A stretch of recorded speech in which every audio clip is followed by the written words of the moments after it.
Fine. This is 8th problem. Let us check out here. Which of the following is the improper fraction form of 12 1 by 5? Right. We need to convert. This is, they have given in terms of mixed fraction. Right. They have given in terms of mixed fraction. Right. So now we need to convert it into improper. Right. You know how to convert mix it to improper fraction. That is 12 1 by 5 they have given. What we need to do, first of all, we need to multiply this. That is going to be 12 into 5.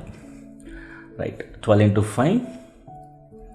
Right, which is going to be 60, and add the numerator portion, that is 60 plus 1 is going to be 61, and the denominator you should keep that only, that is 5. 61 by 5 is equal improper fraction of, right, 12 1 by 5.